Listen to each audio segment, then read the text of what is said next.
I need some water. I haven't had any in 3 days. When I visited my son's house, their 6-year-old son, my grandson, pleaded with me. Moreover, he was chained up and unable to move. Shocked, I tried to free him, but it was impossible. Panicking, I reached for my phone to call my son, but somehow I felt it was better not to. Maybe it's best to keep this from my son for now. So I contacted my husband instead. However, when my husband Tom rushed over, he approached our grandson with a furious expression. "Damn it! Stop messing around." Unbelievably, he started yelling at our grandson, who was completely exhausted. It was not until some time after this that the truth was revealed. I am Emily, a 60-year-old homemaker. My husband Tom and I have been married for 35 years. Our son, James, got married when he was 28, and that's when our grandson Alex was born. Alex was just 3 years old when James's wife passed away in an accident. James, being busy with work and unable to raise Alex alone, brought him to live with us. Tom and I took care of Alex. Yet James never seemed grateful, taking it for granted. Alex is crying and it's annoying. "I'm busy right now, James, can you take care of him?" "What? I'm letting you take care of him, you should do something about it." Perhaps because James was an only child, he tended to push responsibilities onto others when things got tough. Tom and I were aware of this, so we kept encouraging him to be more conscientious as a father. However, James would go out alone on his days off, never playing with Alex. "Why don't you take Alex out somewhere occasionally? He's just a drag when I go out with him. He's still little." "That's how it is. I'll consider it when Alex can keep up with me." Reluctantly, Tom and I made sure Alex wasn't lonely by taking him to parks and amusement parks. Yet watching Alex grow up was the greatest joy for me, despite our busy but happy days. Moreover, as Alex began to speak, he would say, "I love you, Grandma," with a lovely smile, which made him the light of my life. Things changed when Alex was 5 years old. James brought home his new girlfriend. "Amy has my baby, so we're getting married." To my surprise, she was already 5 months pregnant. She had previously had a miscarriage, so they waited until it was safe to tell us. "Am I going to be a big brother?" "Yes, you are." "Are you happy?" "Yes." "That's awesome." Despite the sudden news, seeing Alex happy about having a mom made me smile naturally. "So after we get married, we want to live in a big house, just the 4 of us. Please let us live in a house that Dad isn't using." Tom and I had been living in an apartment since James moved out, but we still owned our previous house. We had just renovated it to rent out. If it would make James and Alex happy, Tom agreed without hesitation. I couldn't help but feel sad about living away from Alex, but I reminded myself that having a new mother and creating a family were more important. It's just an hour's drive away, and I can visit anytime. That's what I thought, but after James and Amy registered their marriage, Amy's attitude seemed to subtly change. It was when I found a nice blue jacket in a department store that would look great on Alex and called Amy. "It's been a while since I've seen Alex, so can I go give it to him?" "No way, it's bothersome if you come over to our house like this."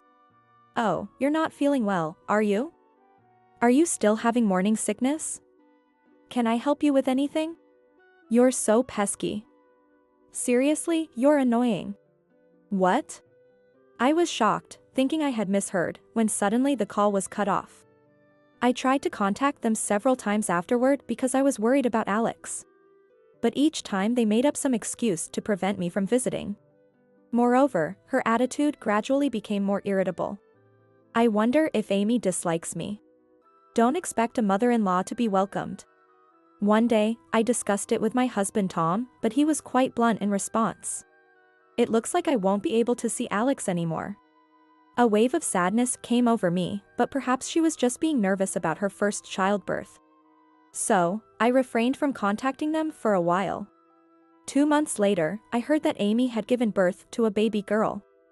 However, due to hospital policy to prevent infections, we couldn't visit. "Then, please let me meet the baby once you're discharged from the hospital." I was waiting for that day, but weeks went by without any contact. So, I decided to call my son. I haven't seen Alex for a long time, and I'd really like to see the newborn baby. I'm at work right now. I'm busy, so please don't call me. Thus, my son James hardly listened to what I had to say. Still feeling gloomy, I decided to assume that Amy was still unsettled, right after giving birth. But 3 months after she gave birth, I still hadn't seen my grandchildren. Concerned, I decided to visit their house. Surely, taking care of Alex and the newborn must be tough, so I prepared several dishes. Just to be cautious, I sent an email before going, but received no reply. I got no reply, but I wonder if it's okay to go. If not, I guess I'll just leave the dishes at the door and leave. I really wanted to see Alex and the newborn. I just couldn't suppress that feeling. Hesitantly, I pressed the doorbell, and Amy appeared at the door. Amy, congratulations on the baby. I really wanted to see my grandkids, so I came over. What's this? She clearly looked displeased and glared at me. And I brought some dishes. It's hard to do chores when you have small kids, right? As I tried to hand her the bag, she deliberately dropped it. The dishes in the Tupperware scattered on the ground. This is really bothering me. She then stepped on the scattered dishes. It's awful that you would do this. As I tried to stop her, she sneered, "This is what happens when you do things on your own. There's no need to waste food like that. It's such a waste. Oh no. You've messed up the entryway. You should clean it up." Stunned, I watched as she slammed the door in my face. I don't recall doing anything to be disliked this much. Unable to just leave it, I picked up the trampled dishes with feelings of frustration and returned home. That night, James called me. "Don't mess with us at all from now on." "Why would you say that? We're not comfortable with you coming to my house without being invited. And I heard that you were sarcastic towards Amy." Shocked, I explained that it was a misunderstanding and told him about today's events. There was absolutely no need to stomp on the food like that. "Mom, you probably dropped it yourself and are just blaming others." That's not true. No matter how much I explained, he wouldn't believe me. I knew that no matter how much I said to James, it was useless, so I asked him to at least let me see Alex. "Mom, it's Alex who says he doesn't want to see you." That must be a lie. Why? It's obvious, now that he has a mom. Shocked, I couldn't respond anymore, and the call just faded away, leaving an empty silence. Half a year later, since it was Alex's 6th birthday, I desperately wanted to at least deliver his gift, so I went to their house alone. I might be turned away again, but I hope they at least accept the gift. When I arrived, there was no car parked in the driveway. Maybe they all went out for Alex's birthday. Thinking it not good to just leave the present at the door, I rang the bell as a precaution. Then, I thought I heard some noise inside. "Is anyone there?" As I called out, I heard a metallic sound, as if responding. This piqued my curiosity, so I walked around to the back of the house and tried to peek inside. However, all the curtains were closed, and I couldn't see anything. I thought I heard something. Then, near the kitchen, which didn't have curtains over the frosted glass, I sensed movement. As I leaned in to look, I could vaguely make out someone lying on the floor. Could it be that someone has fallen over? But the door was locked.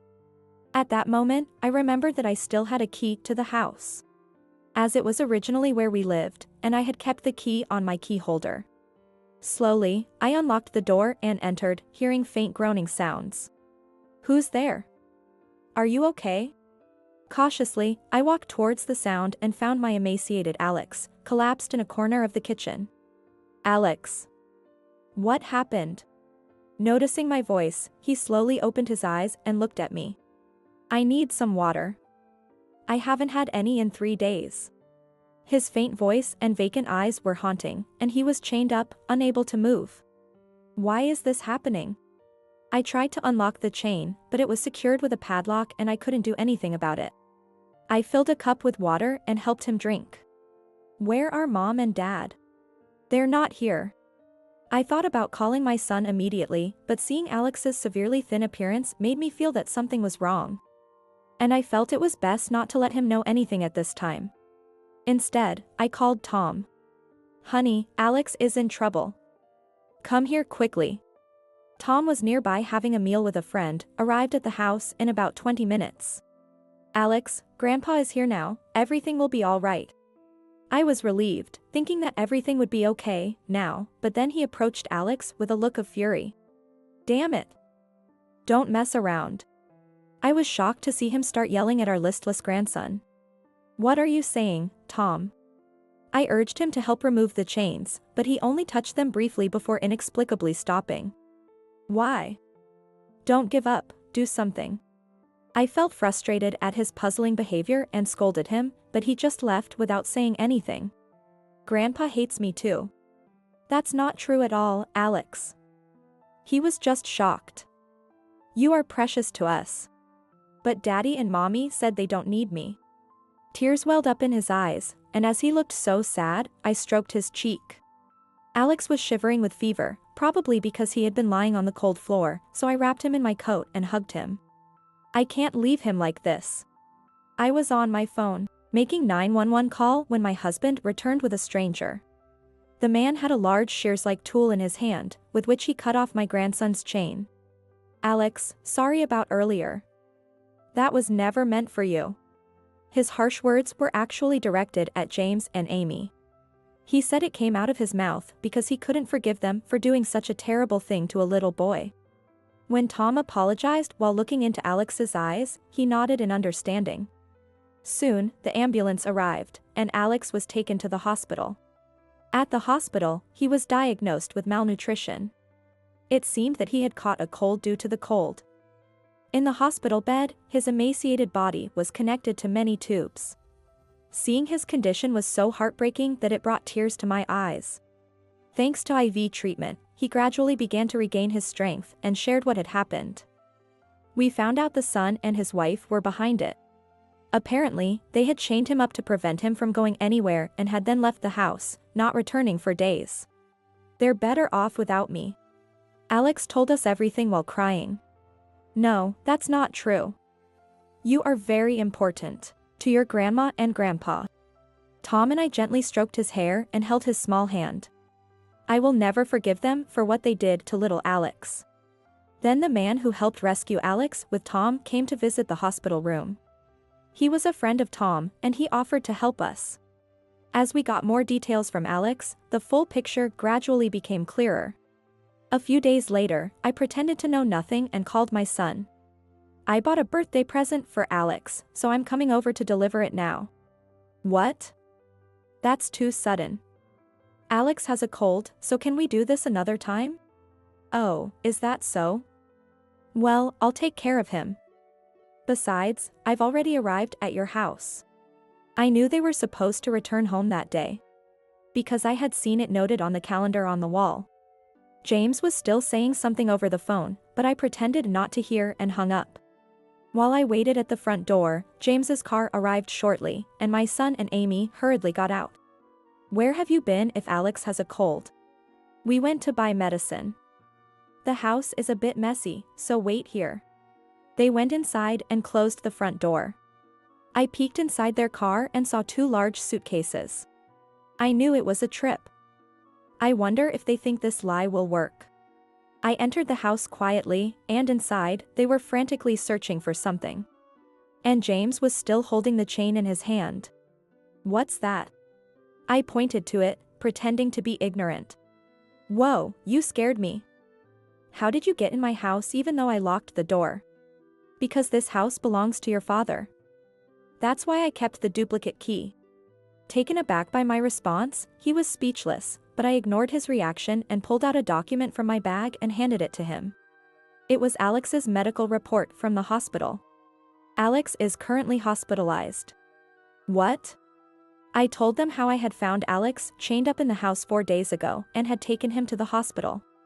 They made an awkward face for a moment and clicked their tongues in irritation. How could you do something so terrible? Shut up. How we treat our own kids is none of your business. James showed no sign of remorse, apparently defiant. Alex has become a burden to our family. Without him, we 3 could live happily. My son told me that since the birth of his child with Amy, he began to find it annoying and disturbing to have Alex in his life. Furthermore, he explained that they had initially chained Alex as a punishment for misbehaving. He would quiet down. So it became their method of control. This escalated over time, and whenever they felt irritated, they would chain him up. That's why he's gotten so weak. I'm already sick and tired of him, and if he had died while we were on our trip, we would have just made a reasonable excuse to everyone around us and put it all behind us. I couldn't help but glare at them as they spat at me. How brutal. You just broke into our house and did unnecessary things to us. Even Amy yelled at me, infuriated. This annoying old hag. We don't need that boy. How can you do this to us? Thinking that this was my own son and his wife, it made me feel a deep sense of shame and frustration. How could they treat our dear Alex like this? I snapped back without thinking. I understand how you feel. Then I will take care of Alex. Really? Are you sure? That's great. Yes, of course. Hearing my response, they looked quite happy with a grin and a creepy smile on their faces.